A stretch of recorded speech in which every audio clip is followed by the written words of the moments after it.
Hi, everyone. Welcome back. We are very excited again for another great entrepreneur to come on and tell her story. Today, we have Heather Chandler with OrangeCrate New Mexico.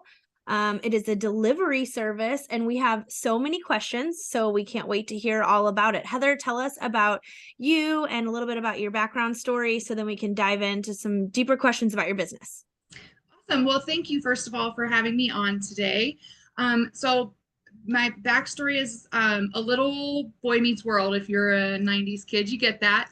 Heck yeah. Um, I actually met my husband the first day of eighth grade. I was a new student in a new state. We started dating first day of eighth grade. I got married 2 weeks after high school. We celebrate 20 years this June that we've been married. We've got a daughter. She just turned 18 in December, which is crazy to me that I don't feel old enough to have an 18-year-old. We'll just put it that way. Um, he's in the active duty military. He left for boot camp right after we got married. And so if there's anybody listening who is a military spouse, you will completely understand when I say it is very much about following their dreams and following their career.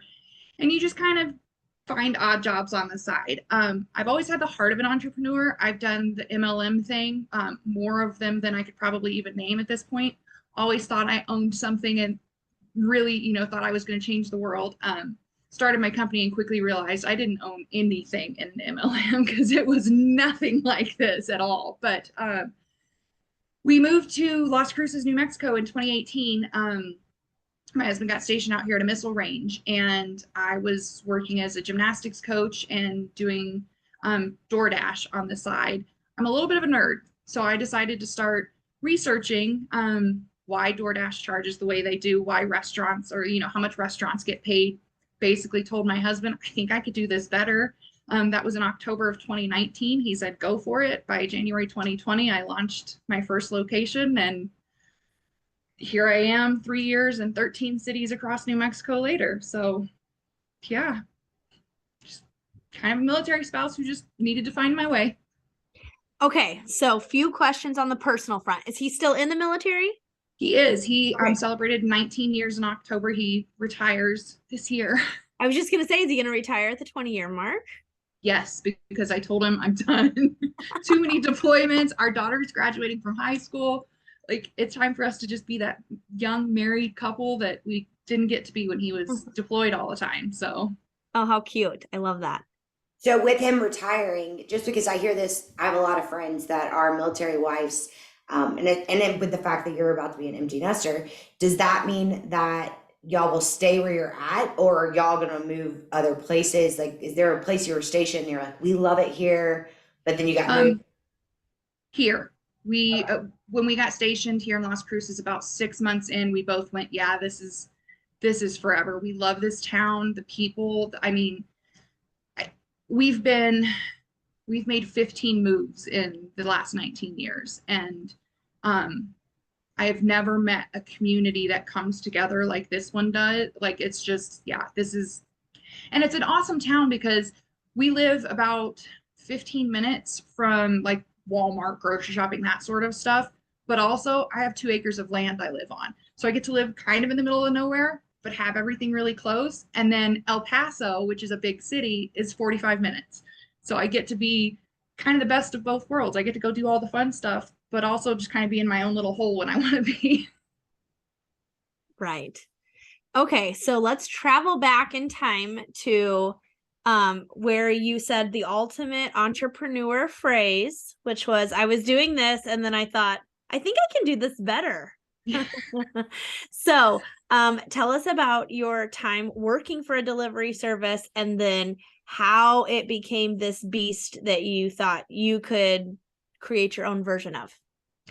Well, so anybody that's driven for another delivery service knows you get paid pennies compared to what the big companies are making.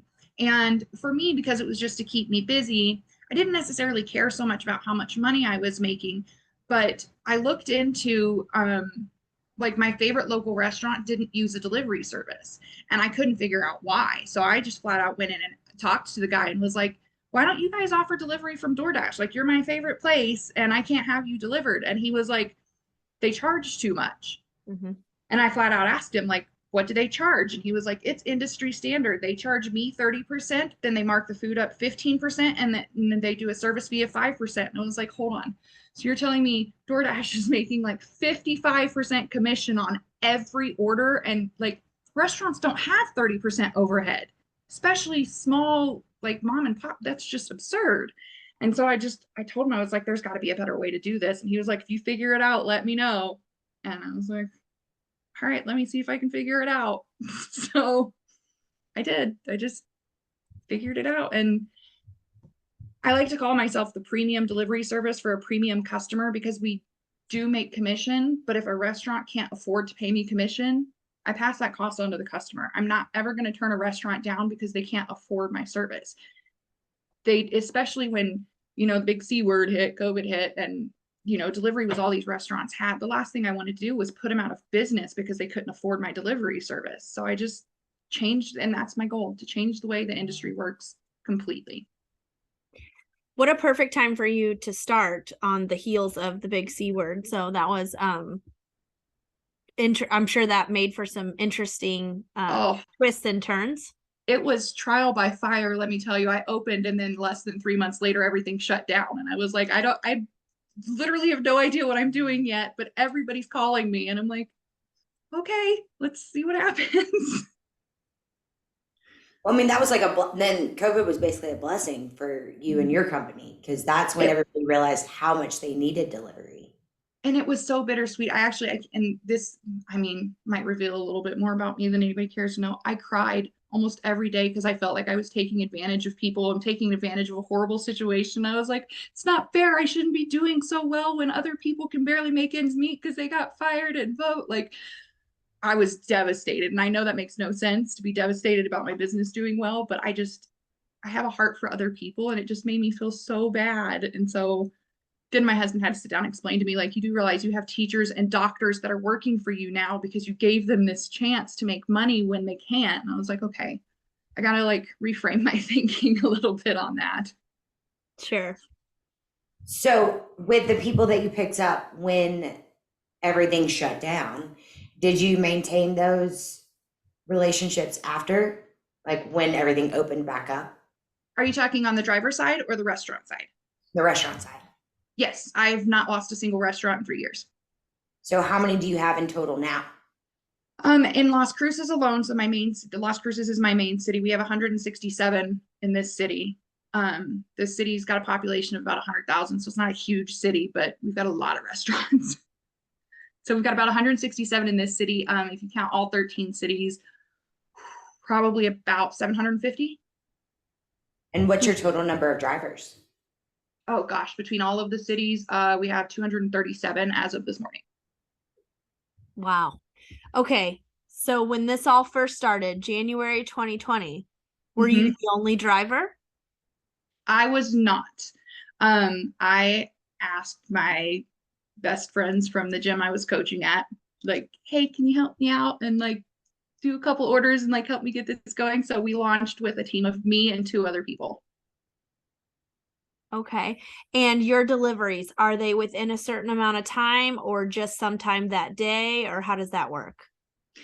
So when a customer places an order, they're given a time frame of that order will be there within the hour, but we work really hard to ensure that we are faster than our competitors. So our average delivery time from the minute you place the order till it's at your door is 46 minutes. Wow.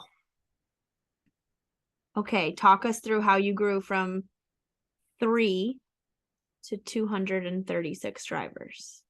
Well, of course, when COVID hit, okay, I'm going to back up a little bit. So when COVID hit, we have this Facebook group in our community that's just Las Cruces Curbside.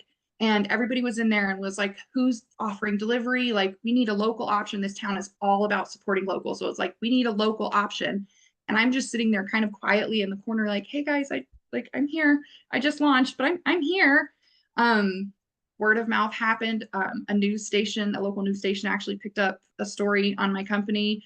And people just started realizing what I was doing. I had them asking like, hey, can you get this restaurant? Hey, can you get this restaurant? There are several in town that refuse to use the big names.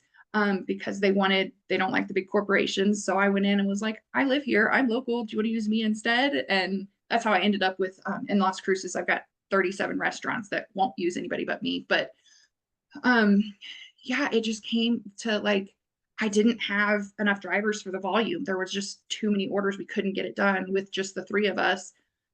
Quickly had to learn how to interview people, which is something I've never done in my life. And posting on Facebook ads and like, just actually infiltrated the DoorDash driver group. So like, hey, if you're sick of working for no money, come drive for me. And then of course that spreads to all the other DoorDash drivers, and saw how well it was going here in Las Cruces. The next city over is about 45 minutes away, a little town called Alamogordo. One of my friends, there's another military base out there. So another one of my military friends was like, we need a service here too. And I was like, okay, let's try it and see what happens. And then it just steamrolled from there. Every other day, somebody wanted me to open it in a new city. And I haven't launched a city. Well, that's not true. I just launched El Paso like 2 weeks ago. Never mind. I was going to say I haven't launched a city in a while. Forgot I launched El Paso, but it just kind of steamrolled. People had a need. I like to call them the forgotten communities. They started as the places that DoorDash didn't think was worth it. Other big names didn't think was worth it. DoorDash follows me around a lot. As soon as I open, they do too. I don't know if they actually are following me or if it's just like they happen to do it, but I like to think they're following me. So do you have, how does this work with business, between customer and business, and the integration on websites or an app, or what does this look like? So how do they order? How do you get the information? What does that whole circle look like? So we have a few options for placing an order. We have an app that customers can use, just OrangeCrate in the App Store. We also have our website, orangecrate.com, that they can go on to. And then the one thing, we're a retirement town. So the one way that I wanted to separate myself from the big names is we actually have a local phone number that they can call. If they're an older community and are not as familiar with technology, they can literally just call me and I'll place the order for them. So they got all three of those ways. Once they do that, I have a team of dispatchers that will then call the restaurant. All of those calls are recorded so that I can make sure that my team is placing the order properly, so that if there's an issue, I know who messed up.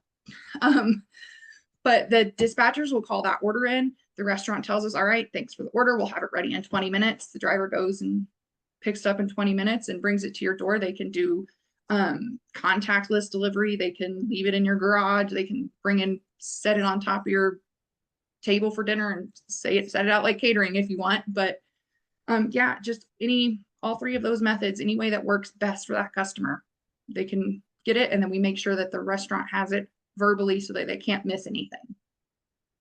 So obviously this is a huge organization in regards to the multiple steps that are taken to make sure that the order is received. Are you overseeing all of that, or do you have people working with you or partnered with you to help oversee all of it? So I apologize ahead of time. I talk a lot. I am very wordy. So You're fine. Recently I was on the blocks, and one of the things that I took away from that was that I do too much. Up until November, I oversaw the entire operation for all 13 cities, all 200 drivers, me. I did all of it. And we only close 2 days a year. So for 15 hours a day, 363 days a year, all me. No, even running orders when we got really busy. So literally all me. And like I said, I took away from the blocks that's near impossible to maintain. I was going a little crazy. So I did actually hire one of my best drivers to be my manager. And so he actually has taken over making sure that menus are updated on our website so that they're accurate. I interview drivers and then pass their information to him, and he trains them and gets them up and running for me. But I still maintain control of what all of my dispatchers are doing, whether we're going to refund an order, if there's mistakes, I make all those decisions still. I'm just now learning to release and let go. So for now, he's just got a few little things to take some stuff off my plate, but it's been wonderful because, recently I had to go out of town. My little sister passed away on Thanksgiving, and I was able to give him I need to go out of town. I need to go back home for her service. I've actually never been to a service before this one. So like, I need time with my family, and he was able to take control. And, you know, I had trained him well enough that I was able to step back for that week and not worry about it, which was, yeah, would have made it a lot harder to grieve the loss of my sister without him. So I'm really sorry for your loss. thank you. That's awful. I'm going to get emotional now. Sorry. All good. All good. I did have a question and now I lost it. I have one.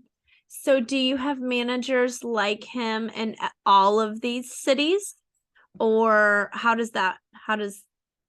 you work these locations that are 45 minutes away and things like that? So I also have, so he helps manage for all of the cities. However, I do have a team of each city has a lead driver.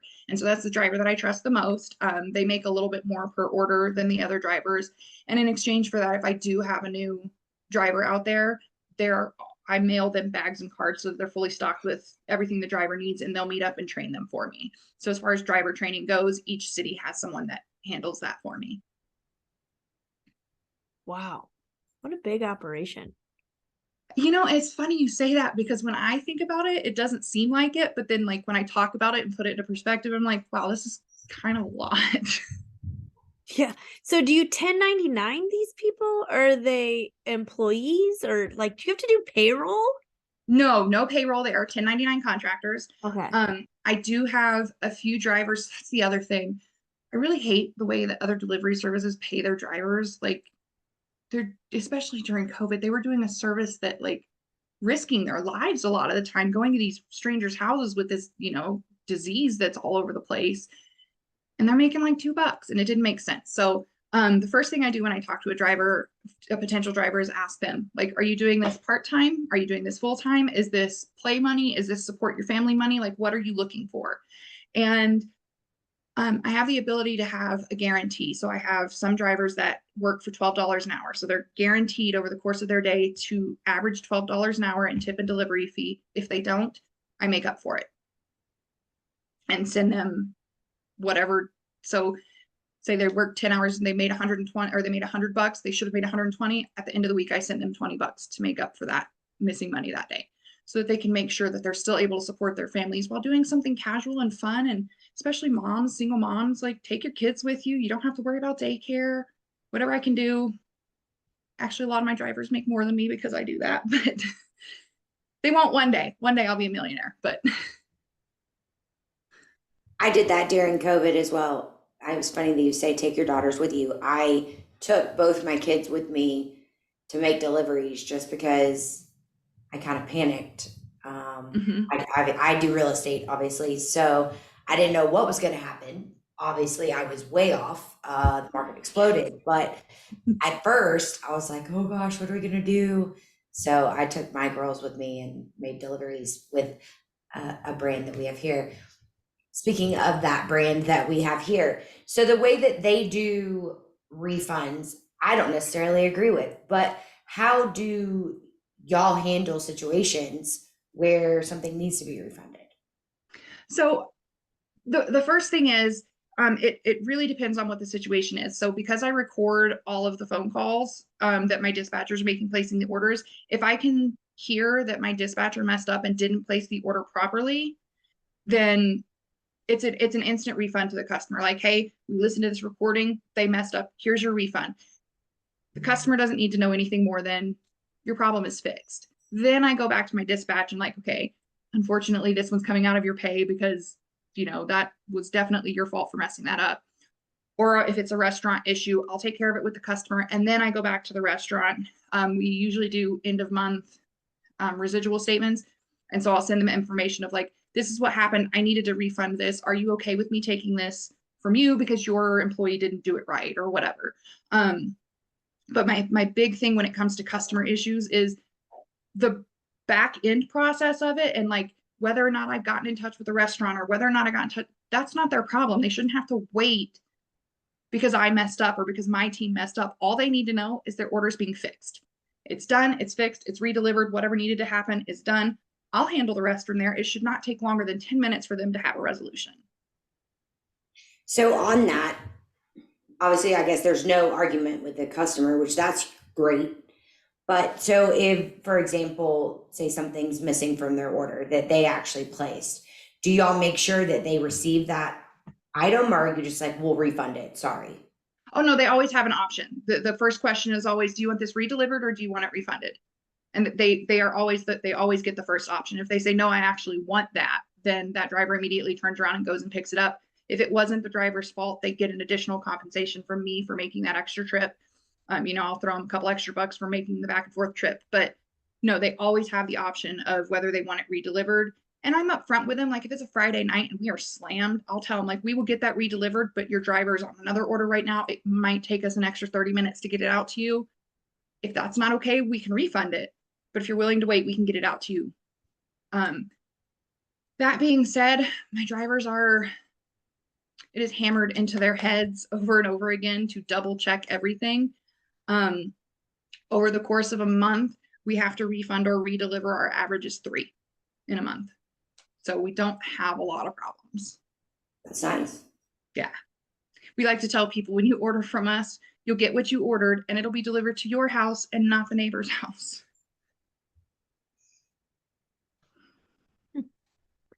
Okay, well, I think we've got enough background information. So now I want to look forward. Mm-hmm. What are some goals you have? I mean, are you looking to expand beyond your current state? Are you looking to go regionally? Are you looking to go nationally? Are you looking to like put others out of business? So my number one goal for this year is to hit 1 million. I'm sorry, 1 million in sales, 1 million location. What are we doing here? 1 million drivers? 1 million in Heather made money.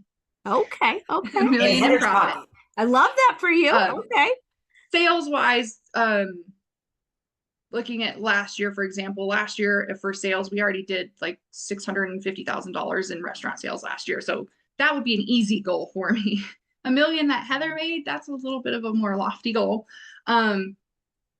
But I basically want to make sure that when my husband retires this October, if he doesn't want a job, he doesn't have to have one. My view on it is he served our country for 20 years. It's his turn to sit on the couch for 20 years and let me take care of him. So that's my biggest goal. Make sure that he doesn't have to worry about our finances when he retires. As far as expansion goes, I did just expand to El Paso, which is a completely different state. Granted, it's only 45 minutes away. So I would like to add some more locations. The bigger I get, the less local it becomes, and I'm really big on local. So one of the other things I've kind of messed around with that I might end up doing is having partners in other states. So not really a franchise, but like someone that's working for me for a profit share so that we can still say that it's locally owned, at least partially, because they live there. So that's how I would want to expand if, when I move into other states. Well, on that, why would you not want to franchise? Like, I would think a franchise, if you want to keep it local, that would be part of the franchise agreement, is that we're not trying to be the next blank and blank, but we would like to be our own thing, but it has to be local. You have to be locally owned. You have to stay local. I would think that, and you make a significant profit off a franchise. So is there a reason that you're against franchise, or? It's not that I'm necessarily against it. I'll be totally honest. I don't know enough about what I'd have to do to even to me, I still have imposter syndrome. So to me, this is still very much like just little old me in the corner doing a dinky little thing on the side. I'm slowly moving out of that mindset, but it's very much in my brain still just Heather doing this cute little thing that, even though I know it's an actual company and I know it's big, but it just I can't wrap my brain around it just yet. So thinking that big as far as franchising and nationwide, it's so out of the scope of what I've ever considered that it would probably be years and therapy down the road. It's a lot. So I'm not against it. It just isn't something I really I can't wrap my brain around it. I relate to that in a big way. Yeah. Franchising scares me. it just, you lose some control in there. I And was just like, gonna say that's the control for me. that's why I never had a manager until November, because I was just like, you're not going to do it like me, which I've learned has to be okay sometimes. I Awesome. was just wondering. I mean, I wasn't saying that you should do one way or another. Our company is part of a franchise. And I like the fact that we have franchise owners all over the United States, because then it becomes like kind of a collaboration. And Right. we interviewed Ryan Finch on last week's episode in regards to him being the co-founder of First Class Real Estate, and how he decided to franchise it. So I was just wondering. I didn't know. I don't own a franchise. I mean, back that up and cut that out. I own a franchise. I just am not the owner of Right. the umbrella, I guess. Right. Really And I weird. just, yeah, I mean, it would be cool to, but I don't know, like I said, I have to get over this imposter syndrome of thinking it sounds bizarre, but I literally, like, when someone asks what I do, I'm like, oh, I just have a little side gig. And my husband's like, you run a company, you don't have a side gig. What are you talking about? And I was like, well, but it's just this little thing that I do. Like, he's the guy, and they're like, what do you do? And I tell my own OrangeCrate, and they're like, wait, you own that? I'm like, yeah, you know who I am? They're like, of course, I love OrangeCrate. We use them all the time. I can't believe you own that. And I'm like, oh, okay. I don't even realize that people know who I am, but they do. Something tells me you're gonna need to get over that imposter syndrome quicker than you think. I'm trying. I'm I've thinking been, years in therapy might be shortened to like months. Yeah. And intense therapy, you Go ahead know? and get that scheduled. Yeah. yeah. Well, and it's funny because when we were on the blocks, we're in this room with all of these people. And that was when the imposter syndrome really got real, because I'm sitting there like, some of these people are already making millions and have the chicks, like, holy crap. I sat there and I was like, I can't believe I'm in the same room as these people. I am not near on their level. And then we start talking about how much the companies make each year and all that. And I was like, oh, I'm actually kind of like in the top income wise as far as like what the company revenue is. And that is weird for me, because I didn't feel like I should even be there, much less be in the top percentage of revenue. So it was, yeah, that was a weird situation to be in. And for Indeed. those that aren't aware of what she's talking about, The Blocks is the greatest entrepreneurship show on the planet, in the world, whatever it is that Wes Bergman says. It is an amazing entrepreneurship show where you're surrounded by nothing but other entrepreneurs, and you know their ins and outs of their businesses, and you kind of build on each other. It's a bunch of like-minded people that get together and literally find their people for 1 week, that just happens to also be filmed 24/7. But just for those that are like, she keeps referencing The Blocks. Yeah, sorry. No, That is what The Blocks is. yes. And I mean, I've met some wonderful people, like the people from that show. And I don't want to go on too long of a tangent on that, but like meeting you guys on that show. And, now Caitlin is actually my mentor. I'm in her mentorship program. And Kat from Beto, she's actually doing all of we're starting a text message subscription service for my company now too. Like, all of these people that came together, and like, I've just seen so much happen with the company since then, just from having that connection. And it actually made me reach out to our Chamber of Commerce locally. And so now I'm getting more into connecting with other businesses and finding my place in a room, if that makes sense. Like, going into a room and feeling like I belong there. I'm part of this local foundation called Female Founders, and it is all female founded companies across our state. And like, man, talk about a group of powerful women. It's insane. Like, I just, being in that room, you just want to soak up all of it, because you're like, these women are like single moms, married women, people without kids, like just the realm. We've got, women who immigrated from Mexico and came to America to start their companies, and like, yeah, just so powerful. That's like, for entrepreneurs, if you can find that group that speaks to you of other people, like, do it. It will change the way your company is. It'll change your life. It's just been amazing. It'll validate how you feel about a lot of stuff. Yeah. When you find your people and they are going through the same thing you are and have the same crazy thoughts running through their head, it validates how you feel and makes you feel like you're doing things right. You're not crazy. You're just a business owner. Well, and for a lot of entrepreneurs, I know just from the people I've talked to, especially women, we tend to hole up in our houses and focus on what we're doing and just run the company, do this for the company, and don't let ourselves breathe, because between the company and the kids and the husband and the, like, you don't socialize. And I am a social butterfly, like extrovert to the max. And then I started this company and very quickly found myself most days not even putting on a bra because I didn't need to, because I wasn't leaving the house.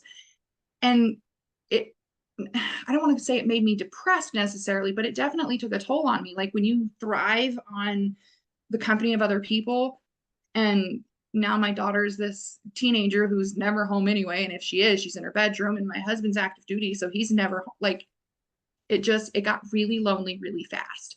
And so finding that group of other women or other business owners that, even if it's, a Zoom call or, a quick text message of like, today sucks, like these drivers are driving me nuts, like someone that you can go to, again, without, hopefully in the perfect world, you still don't have to put on a bra because they'll come over and they don't care. So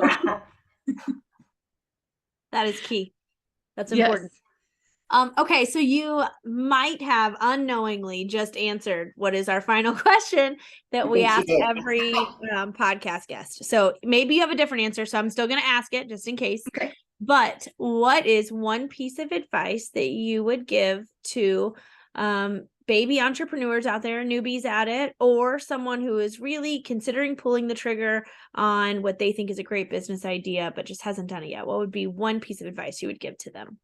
So definitely the thing I said definitely applies, but I've been asked this question before, and my answer is always just take the leap. Swallow, put on your big girl panties, your big boy panties, just do it. Stop trying to talk yourself out of it. Because I know I did. I tried to talk myself out of it so many times. And maybe you'll fail, but what if you don't? What if you become the biggest? What if, like, that's what my husband told me. What if DoorDash leaves? What if you open and DoorDash leaves? Well, it wasn't DoorDash. It was another company that I won't name that left the city because of me. But only after they offered to buy me out. And I said no. Either way, Okay. just do it. Just take the leap, because if you've got the finances and you've got the support behind you, the worst that's going to happen is you're going to have to pivot and do something else instead. So just do it.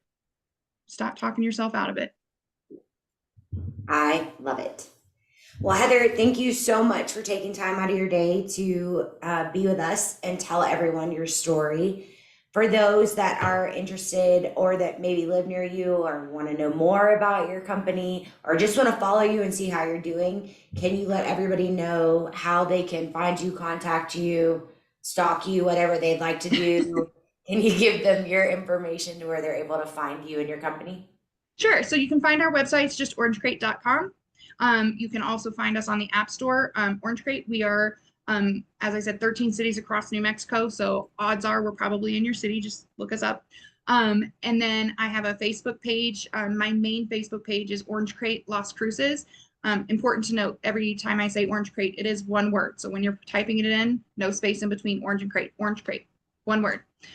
So OrangeCrate Las Cruces is my Facebook page. That's also my Instagram name. And I started a TikTok, and I should have been like Jen L. I am not. I don't do the TikTok thing. It has one video on it right now. So I watched it. It's good. Yeah. It's good. That's my new car. I just got wrapped, and that is the Oregon Mountains, which are right outside my front door. And I wanted to make sure people knew, like, I am local. I live here. That's the Oregon Mountains right there. So, but yeah, so we're on TikTok. It's also just OrangeCrate New Mexico. Please don't judge me on my TikTok because I'm not good at it. I plan to post some like blocks videos and stuff when those launch, but I've just gotten into a scrolling hole on TikTok. I get it now. I understand why people spend hours on it because like so distracting. But if you follow my TikTok, do not expect any fancy crazy dancing from me because it's probably not going to happen. I'll have my 18-year-old do them for me. Seems reasonable. I have my 13-year-old do mine for me. Yeah, it's just, All right. Well, thank you again so much for taking the time to come on and share your story with everyone. And we can't wait to see what happens going forward for Orange Crate.